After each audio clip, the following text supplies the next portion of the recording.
Good evening, you're watching Independent News. I'm Adam Dawla. Before we go into the detail of each story, here are some of the headlines for the evening. The Anti-Corruption Commission summons the Prime Minister's Economic Affairs Advisor Mashur Rahman to the Commission on the 6th of November. This is in connection, of course, with the Podda Bridge graft probe.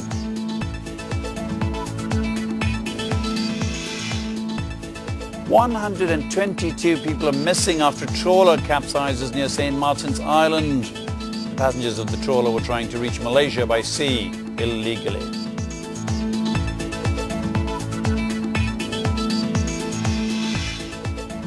Superstorm Sandy slams into the New Jersey coastline with 80 miles per hour winds on Monday night. The storm floods a part of New York City. 16 deaths have been reported so far.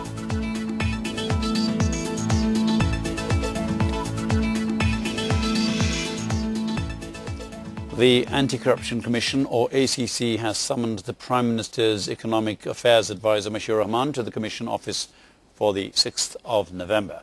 The Prime Minister's advisor will be quizzed over the allegation of corruption and the appointment of a consultant for the Podda Bridge project.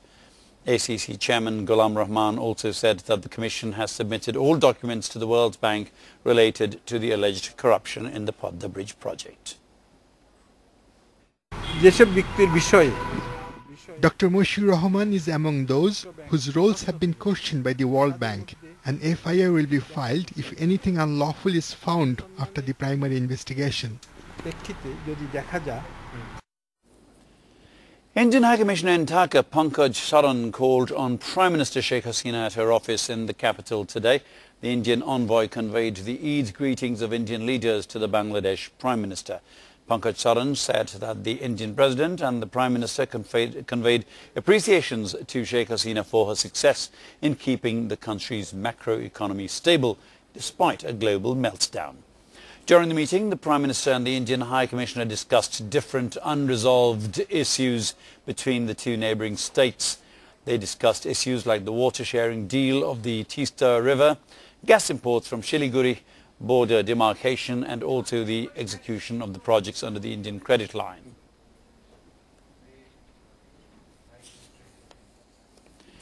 BNP chairperson Khaleda Zia has met the newly appointed Indian Foreign Minister Salman Khurshid on the third day of her India visit.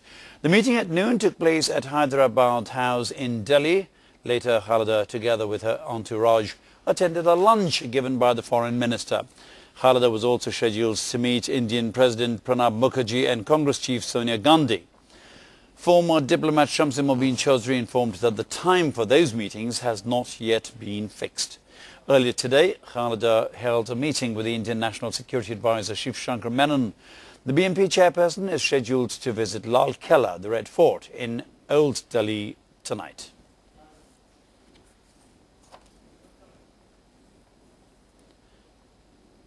Foreign Minister Dipu Moni has said that the leader of the opposition should apologize to the people for portraying a negative image of the country to the world. She was speaking today at a meeting at Balia village in Chandpur. We hope that she will backtrack not only from violence, but also from all her faulty policies. She should also apologize to the nation for her faulty policies. Because of her policies, the image of our nation has been tarnished in the global arena.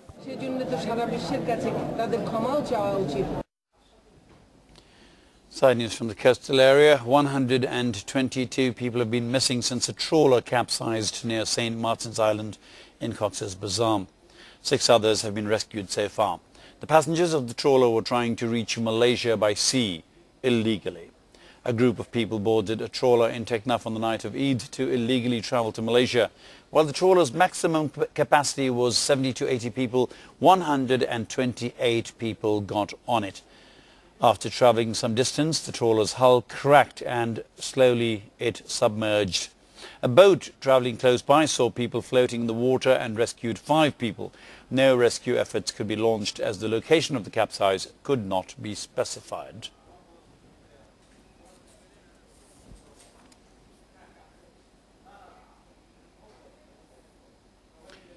Far away from home in the United States, Superstorm Sandy has slammed into the New Jersey coastline with 80 miles per hour winds. This occurred on Monday night, and the storm hurled an unprecedented 13-foot surge of seawater at New York City, flooding its tunnels, subway stations and the electrical system that powers Wall Street. See some of the details in this report. Superstorm Sandy literally brought everything to a halt in New Jersey, New York, Maryland, North Carolina, West Virginia, Pennsylvania and Connecticut. 16 deaths have been reported so far. Some of the victims were killed by falling trees.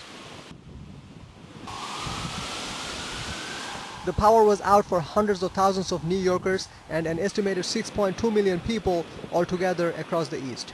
It smacked the boarded-up big cities of the Northwest Corridor, Washington, Baltimore, Philadelphia, New York and Boston, with stinging rain and gusts of more than 85 miles per hour.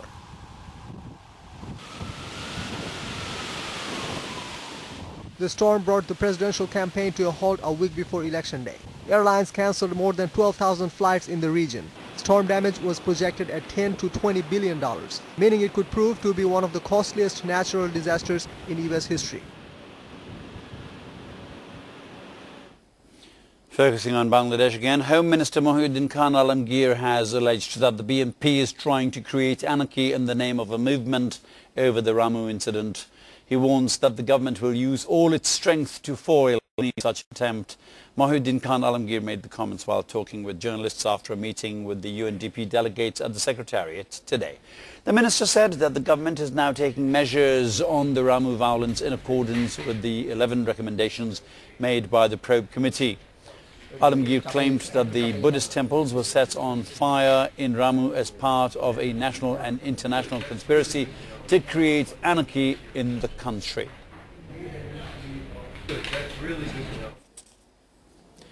Meanwhile, Abu Saleh, who was detained on Monday over the Ramu violence, admits that he has links with the members of the Myanmar militant group RSO, that's the Rohingya Solidarity Organization. Abu Saleh is the General Secretary of WAMY, a non-government organization in Cox's Bazar. WAMY stands for World Assembly of Muslim Youth. Police arrested Abu Saleh from a hairdresser's in Cox's Bazar on night. Police sources say Saleh's involvement on the 29th of September was confirmed by the intelligence agencies. Saleh was produced before a court in the afternoon today. The court placed him on a 2-day remand.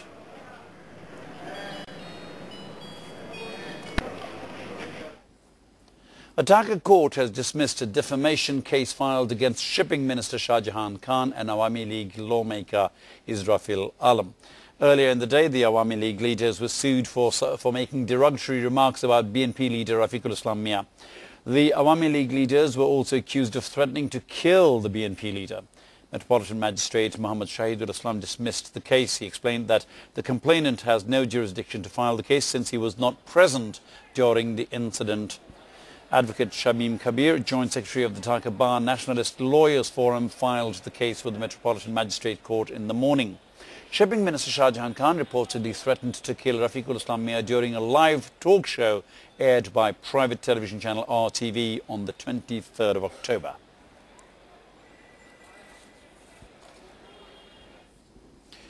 More from the capital. The rawhide market in the capital wears a dismal look even though an additional number of animals were sacrificed during this Eid. The price for each piece of cowhide has fallen by about 500 taka. Tannery owners fear that the low price is resulting in the smuggling of rawhides to India. Here's a report. After Eid ul-Azha, millions of pieces of animal hides find their destination to the two biggest leather markets of the country, one in Dhaka's Posta and another in Natur district. Traders allege that they are under pressure to keep the prices of hides low this year. The Tannery Owners Association is pressurizing us to keep the price low as they already have stocks of hides which were collected before the Eid and are still unsold. This year, the number of sacrificed animals is 15% higher than that of last year. Despite this inflated number, the supply of rawhides has dropped significantly. 3 days have passed since Eid. We still aren't getting much rawhide. A lot of it has been smuggled to India, I fear. Tannery owners also echoed the fear of traders that rawhides might have been smuggled to India. After the Eid al-Fitr, Indian traders took away rawhides through their agents in Bangladesh. And the chances of such smuggling are much higher after this Eid. If they really do this now, our leather industry will suffer a serious setback. The Tanners Association have asked the government to take special measures on the border to prevent the smuggling of rawhides. All the factories of the Hallmark group in Savar have been shut down for an indefinite period. Notices of the closures were pasted today at the entrances of the factories. The factory administrations declared the closure of factories without paying a month's wages to workers. Earlier in the month, around 40,000 workers of Hallmark Group staged a protest demanding their outstanding wages. Following the demonstrations, the Hallmark authorities paid workers a month's wages, but the workers complained that the company still owes another month's salaries, overtime allowances and Eid bonuses to the workers.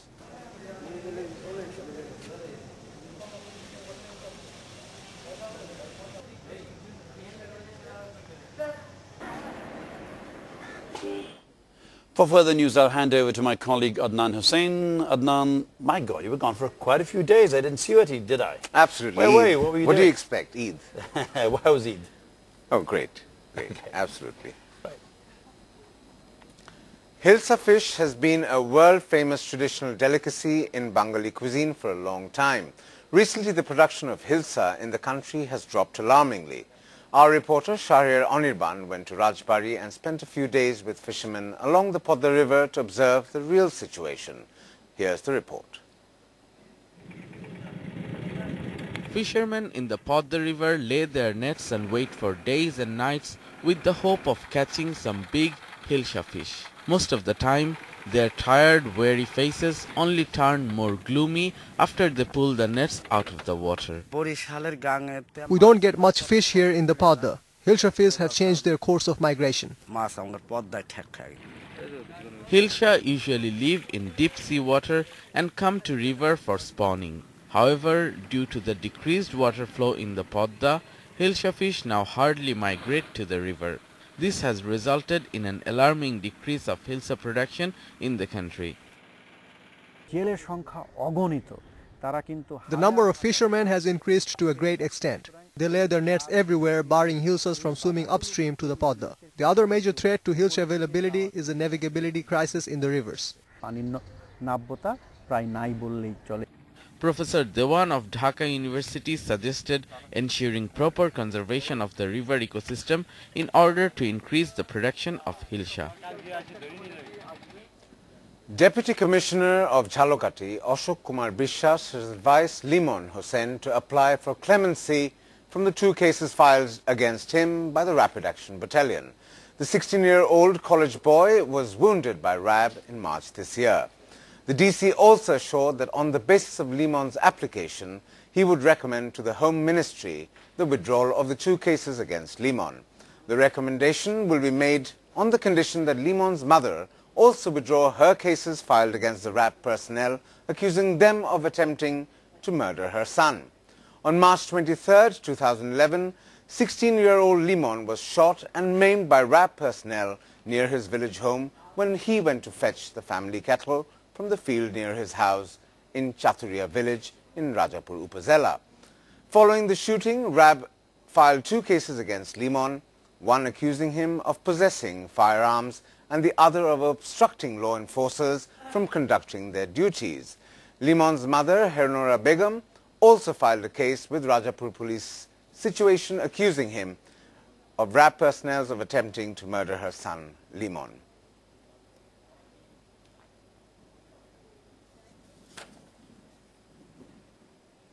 The road from Mirpur 10 to Mirpur 14 is in exceptionally bad condition.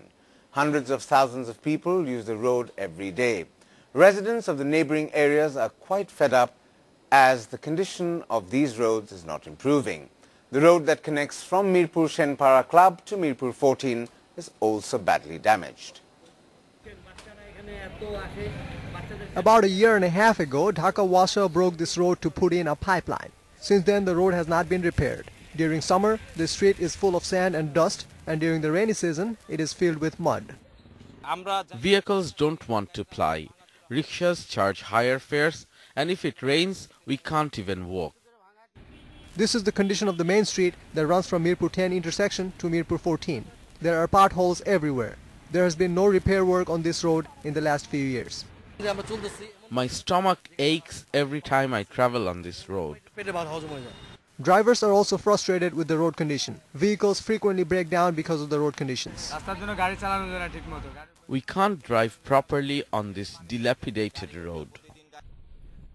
The Shenpara street is under Dhaka North City Corporation 4. The executive engineer said that steps have been taken to repair the road.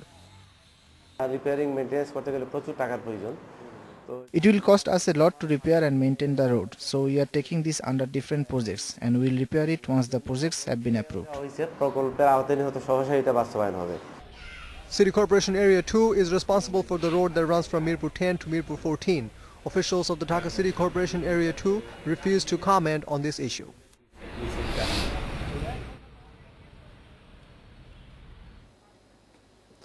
Myanmar authorities said on Monday that at least 88 people have been killed in sectarian bloodshed in this month, with more than 26,000 others forced to flee a wave of rioting and arson. Hundreds more of homes were burned down over the weekend as security forces struggled to quell clashes between Buddhists and Muslims in the western state of Rakhine. Decades-old animosity between Buddhists and minority Rohingya Muslims exploded in June after the alleged rape and murder of an ethnic Rakhine woman sparked a series of vicious attacks and counterattacks. The United Nations estimates that 26,500 people, mostly Muslims, have been displaced since the 21st of October, in addition to about 75,000 people already crammed in squalid camps following the June unrest. UN Peace Envoy Lakhdar Brahimi has warned that the situation in Syria is getting worse. Warplanes launched their heaviest airstrikes yet on Monday as 2 car bombs hit the capital, violating a would-be 4-day ceasefire. Anti-regime activists in Syria described the air raids on Monday as the worst to hit the capital during the 19 months conflict. The onslaught was followed by 2 car bombings which struck in and around Damascus. The first hit that predominantly Christian and Druze area of Jaramana, just outside the capital. According to state news agency Sana, 11 people were killed. Hours later, the second bombing caused in an unknown number of casualties in the southern Al-Hajar al-Aswad district. The latest violence came of what would have been the 4th and final day of the UN-brokered ceasefire designed to mark the Muslim religious holiday Eid al-Adha.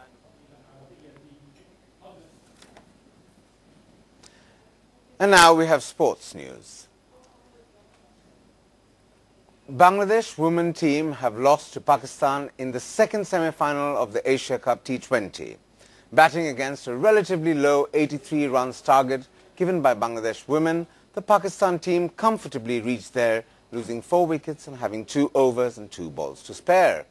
Farzana and Sanjida started confidently for Bangladesh, but Sanjida was out for 6 while Farzana contributed 28 runs before being bowled out by Sana Mir.